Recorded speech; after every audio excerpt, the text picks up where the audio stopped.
We are live for Jake Paul versus Anthony Joshua in Miami at the Kaseya Center, and it's going down. Everybody thinks Jake Paul is getting KO'd in the first minute of this fight. He's actually facing a real heavyweight challenger in Anthony Joshua. So, I mean, this is for real. Both guys getting introduced right now. Anthony Joshua coming out calm, relaxed, just ready for battle, doing what he does. Jake Paul coming out looking like the Hulkster, Hulk Hogan almost, right? With all the colors, the red and the yellow, playing I Am a Real American, trying to get the crowd on his side. But does any of that matter? Does any of that matter? I don't think so. And getting a look at it, Anthony Joshua in the process of getting introduced right now. The Kaseya Center is packed. Everybody is on their feet. And this is a situation where nobody is going to the restroom. If you got to go, you hold it because the fight might be that quick. Like the days of Mike Tyson. When Tyson's about to fight, at the beginning of the fight, you don't go anywhere. You don't go to the bathroom. You don't grab some popcorn. I mean, you don't go anywhere because the fight could be over in the blink of an eye. Okay, Anthony Joshua, we know 28 wins, 25 KOs. Jake Paul, 12 wins, 7 KOs. So both guys capable of finishing a fight, but I think you could easily argue, right, that the competition level isn't even close. I mean, Anthony Joshua fighting at the highest level in boxing. Jake Paul fighting guys, former UFC fighters, things of that nature, MMA fighters. He had one fight against a boxer, and that fight he lost by decision. So this is a major leap. And Anthony Joshua is a guy that KO'd Francis Ngannou. I mean, he's currently, or he's definitely capable finishing a guy like Jake Paul. And this is going to answer a lot of questions. After the Tyson fight, people playing clips in slow motion, calling into question everything that they're watching, whether it's real or not. Those questions should be answered here in the first 5 or 10 minutes of this fight, if it even goes that long. If it even goes that long.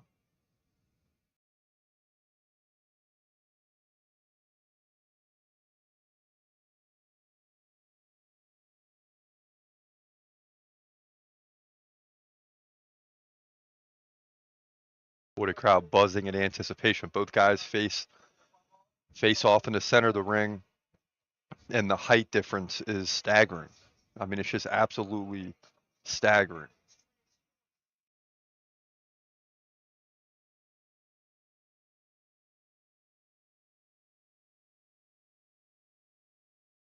And both guys head back to their corner. And I mean, it's game time. I mean, it's fight time. We have finally made it.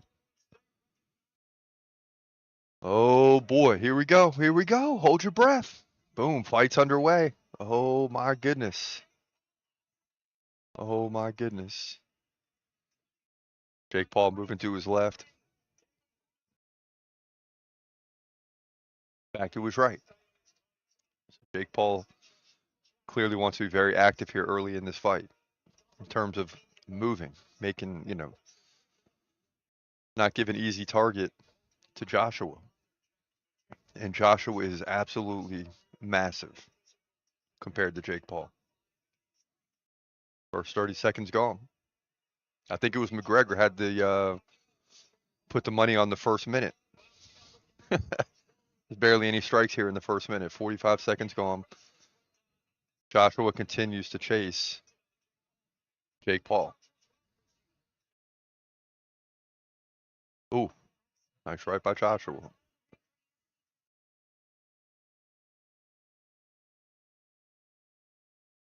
And what's going through Jake Paul's head right now? Because all the talking's done. You're in there with a legit heavyweight He's clearly moving and understands the ability of Joshua, who's just trying to slowly cut off Jake Paul, and he is. Now he's got him kind of stuck in the corner, but Jake Paul rolls out of it. Ooh. And Jake Paul falls and pulls Anthony Joshua down. It's kind of odd. So both guys go to the ground and get back up. The ref has to separate them, and we're back in the center.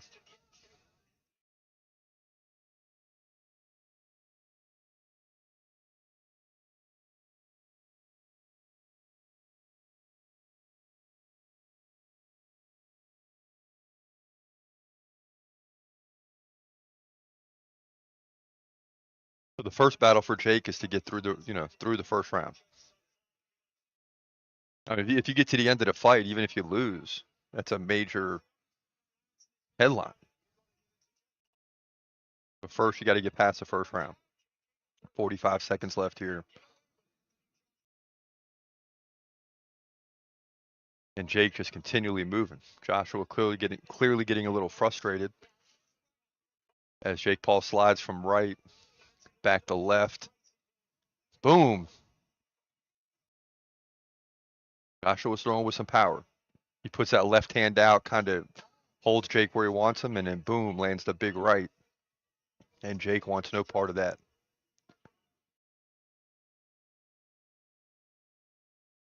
Here's a tap here, first round, final 10.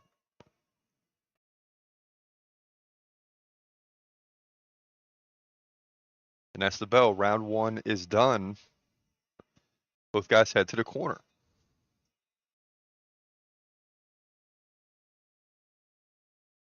So right now, everyone's saying, how in the heck did Jake Paul get out of round one? I mean, that's the fact, right? He's made it through round one. We're getting a look at both corners. And right now, Jake Paul just clearly wants to move, right?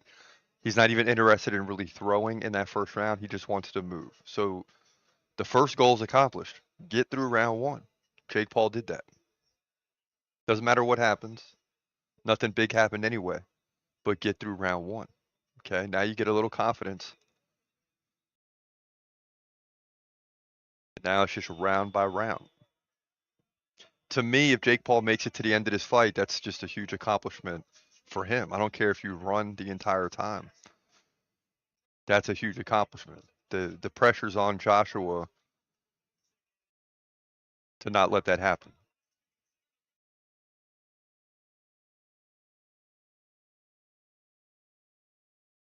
And you think if anyone just shows up in the gym against Joshua, do they make it out of 3 minutes? I don't think so.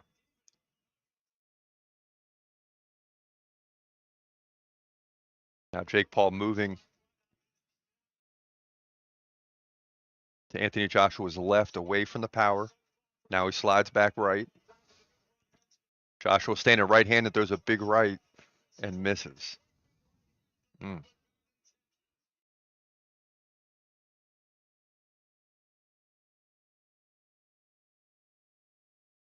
And it's not like, I mean, you're going to get Anthony Joshua tired, right? Because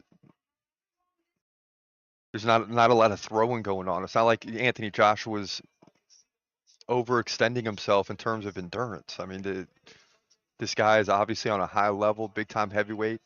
As he comes in, Jake Paul ducks, and Joshua misses with a left and a right. Jake Paul ties him up, and every tie up big for him.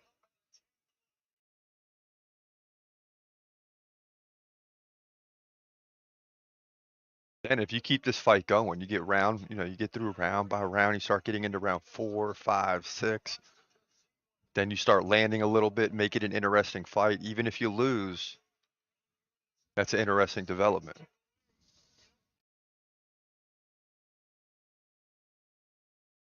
Jake Paul comes in daringly with a left right and then ducks out of there.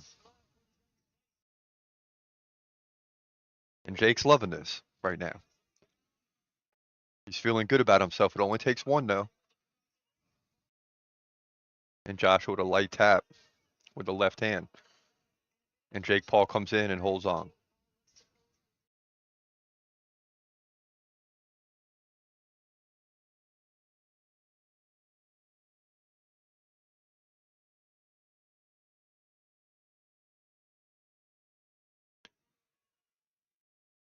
Anthony Joshua continues to look frustrated.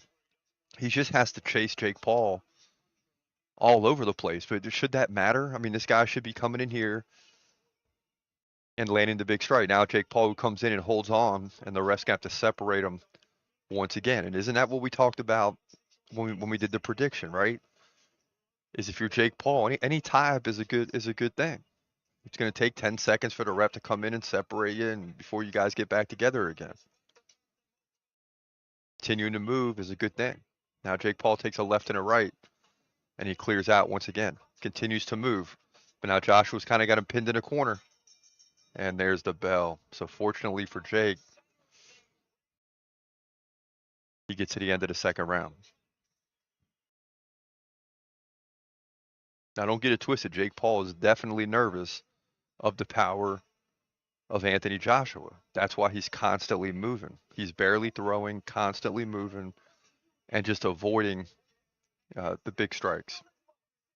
Joshua still being as patient as ever, just like when he walked to the octagon, very patient.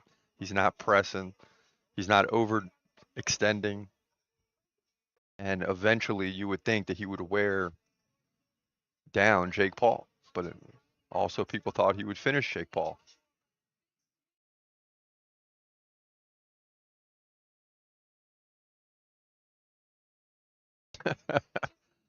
Jake Paul sitting there sticking his tongue out at Joshua. It's a little ridiculous, huh?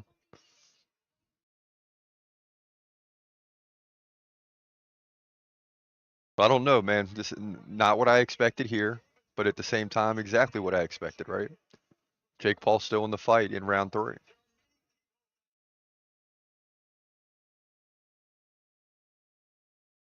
And the deeper it goes, the better it looks for Jake Paul. And the more necessary that Joshua needs to land the big strike, right? Because if you get in there with Jake Paul and he comes up to 245 to fight you and you can't finish him, should you still be fighting big time heavyweights? Or are we saying Jake Paul's that good? See, this is the dilemma that Joshua runs into if he can't get a win here. Not a decision won't mean anything. He needs a finish. And we really haven't seen any anything big landed. Excuse me. Nothing big landed by Joshua here. First 7 minutes gone in this fight. We're in round 3 with 2 minutes left. And Joshua is slowly chasing and trying, not even really touching with the jab or nothing like that. Jake Paul ties up once again, and the fighters are separated. And right now, this is a smooth, easy fight for both guys. And now Paul takes a left on the way in, ties up once again. 127 left, round 3.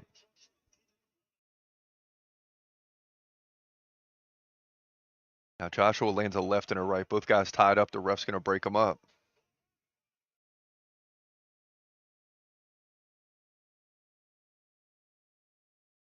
Anthony Joshua KO'd Francis Ngannou, who was looking decent up until that point.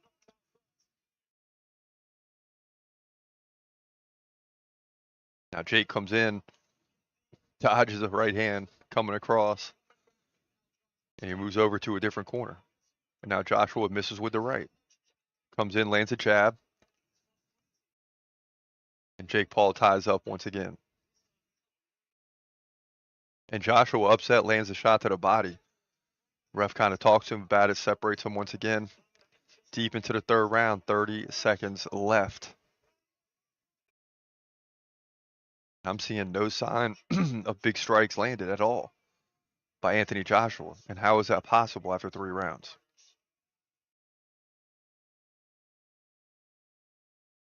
And they're making the case that people were saying Jake Paul's hard to catch.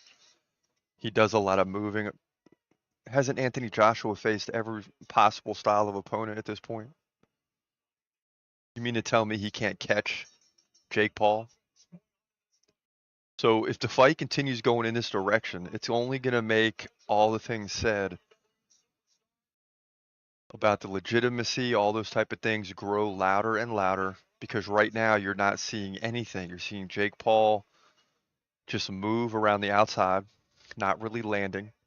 Anthony Joshua is just kind of tracking him, not really landing.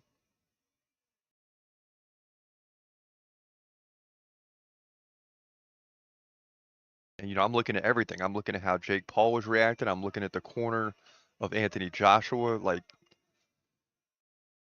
with curious eyes. Like, are you really trying to finish this guy? What's going on here?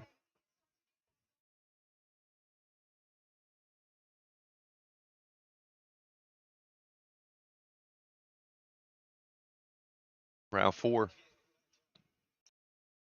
in front of us. Yeah, the numbers are terrible. The numbers are absolutely terrible. Neither guy's landing. Again, like a sparring session. Only going to make the critics grow louder. Now Jake Paul lands a left and a right. And Joshua kind of pushes Jake Paul on the ground as he tries to tie up. And on the unofficial scorecards, which is what I would say too, Joshua was up 30-27. Jake Paul's done nothing. Joshua was leading, but he hasn't landed either. Now Jake Paul lands a left and a right. And another left.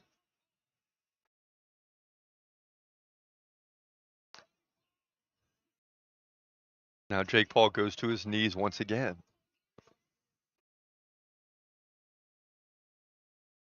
Now he's getting warned by the ref. He's arguing. But it looks silly. He just goes in to tie up, and then he falls to his knees. I mean, no better way to describe it. 2 minutes left here, round 4.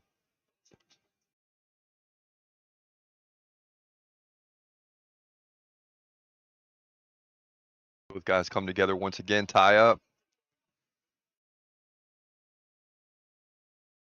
And I don't know, man. It just you would just expect Anthony Joshua to come in here and absolutely dominate this fight.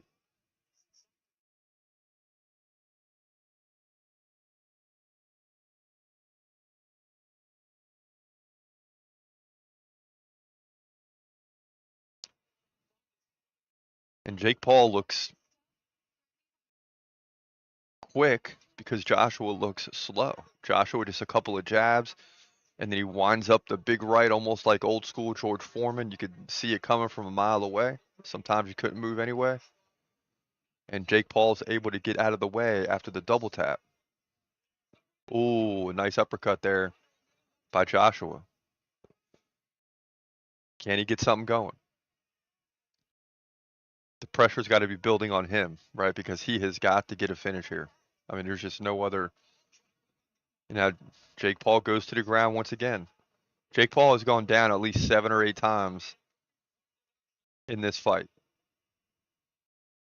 Joshua being warned not to push down on the back of the head of Jake Paul. Jake Paul goes to his knees, then to his back, gets back to his legs. I mean, this has happened over and over. Now he's grabbing low, complaining of a low blow. Fans are up in arms already, and the fight's not even over.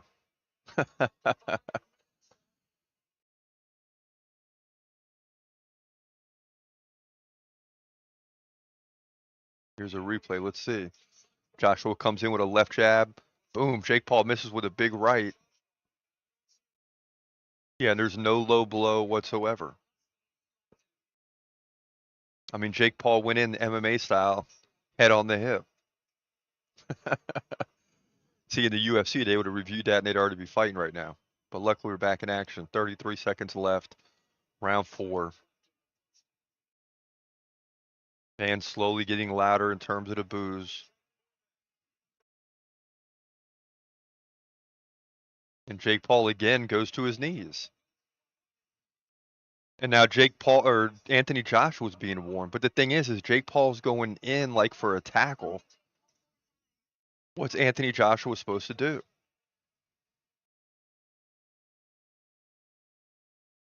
And the ref losing a little control of this fight.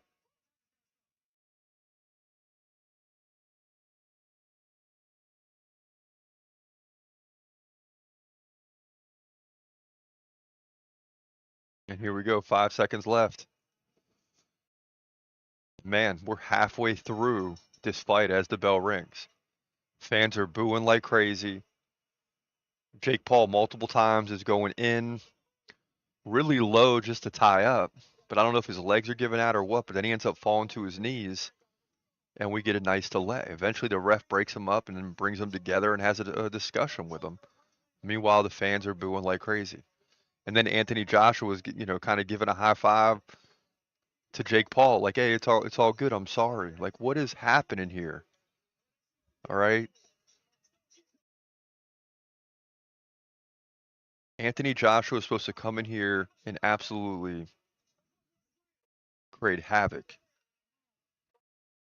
with a huge win over Jake Paul, and it's just not happening. And it doesn't seem like Anthony Joshua has that normal power or maybe even willingness, you could say, to get the finish. He's being way too nice to Jake Paul. Something, I don't want to say fishy, but something is not right, man. Something is not right here. We're halfway through the fight. Fans clearly, the rumble is getting louder, right? It's not straight boos all the time, but the rumble is getting louder because at any time Joshua could still land a KO. Okay, they're saying Jake Paul won round 4. So 39-37, crazy stuff. How he won round 4, I don't know in terms of that judge's score. Oh, Joshua lands a right. Jake Paul got caught. And now Jake Paul back to his knees. And I don't know what's going on. The ref's going to have to do something about this because it's just happening too much. And the clock continues to run at 2:15. How many times can Jake? Oh, yeah, and the movement of Jake Paul is starting to slow down. So Joshua was able to corner him a little bit better. And a nice right by Paul and a left. Now Joshua lands an upper to the body. And all of a sudden it's starting to pick up when both guys are tired. But Jake Paul clearly tired, having to do a lot more moving. Right, that brain is working much faster. The body is the heart's beating much faster because one punch and it's over. So he's totally engaged here in the first 4 rounds. Now he's starting to get tired. And Joshua lands a big left. And now Jake Paul stumbles on his foot. Something's wrong there, and he goes back to his knees. And now Joshua goes to the corner. And Jake Paul is going to get counted as a knockdown here. And that's what it should have been going on. Something is wrong with Jake Paul's right leg, or he just took a serious punch. I don't know which one. But his legs are starting to tighten up.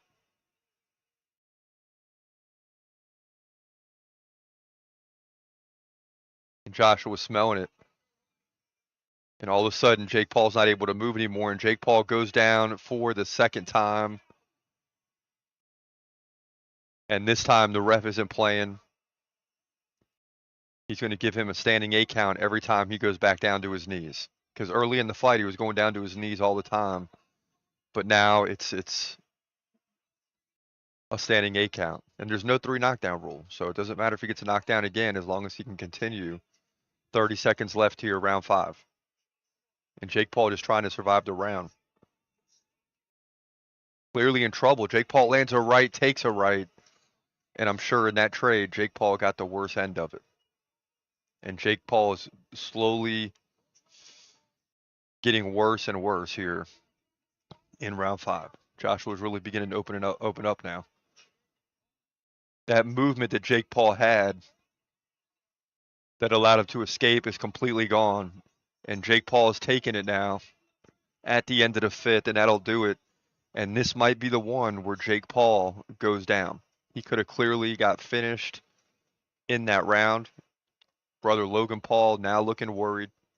And, for the first 4 rounds, Jake Paul's moving great. I mean, he's creating frustration for Anthony Joshua. Joshua's not able to connect. In fact, Joshua looks slow.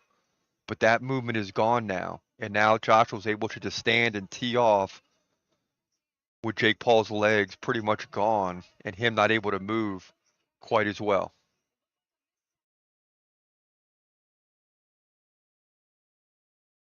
Yeah, see, he stepped back on the right leg. It really wasn't from a punch, but he stepped back with the right leg and kind of rolled the ankle. And then it almost looked like like a fighter's legs when you take a big punch and your legs get a little stiff. That's what it looked like, but it was more of an ankle roll. But Jake Paul comes out in round 6 here, moving a little bit, just not quite as fast. And Anthony Joshua is going to pin him to the corner now. This is going to be a rough round, probably the roughest that Jake Paul has seen so far because he's not able to move anymore. And Jake Paul is running out of gas. He's starting to look like a guy that's in there with a real fighter now. And Jake Paul goes down to his knees, and that's a takedown. That's a knockdown no matter how you look at it. Jake Paul's legs are starting to give out. And you know it's hard to prepare, right, for a real fighter in Joshua. So the pace looks low, but Jake Paul doing all that moving early, you're just not able to keep that up because it's almost like you got to keep running to stay away from the punch, or eventually Joshua's going to catch you. And Jake Paul just beginning to look more and more tired, stuck against the fence, and now he lands an upper, and Joshua's looking good, and Jake Paul sticks his tongue out, and I don't think that matters. I think Jake Paul knows he's taking it here.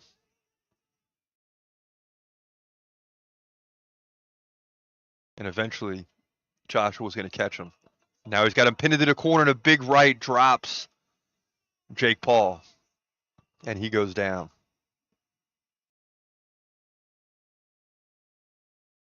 And that's it. The ref stops the fight, and Jake Paul goes down. And now we can look at this completely different. Okay? Now we can look at it as it's 100% not scripted. All right?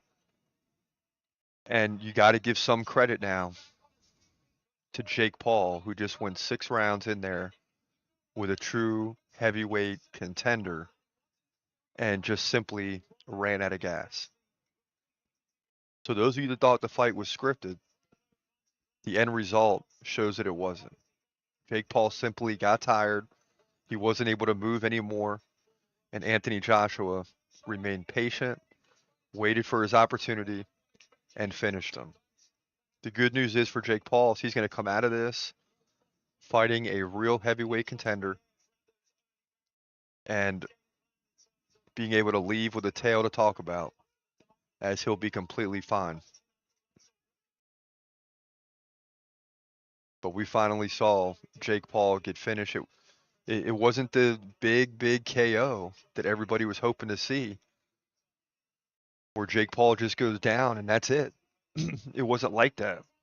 It was slow and methodical, round over round, minute by minute, and even as early as round 2 and 3, when Anthony Joshua would go down to his knees, or Jake Paul would go down to his knees, it was clear that his legs were beginning to wilt.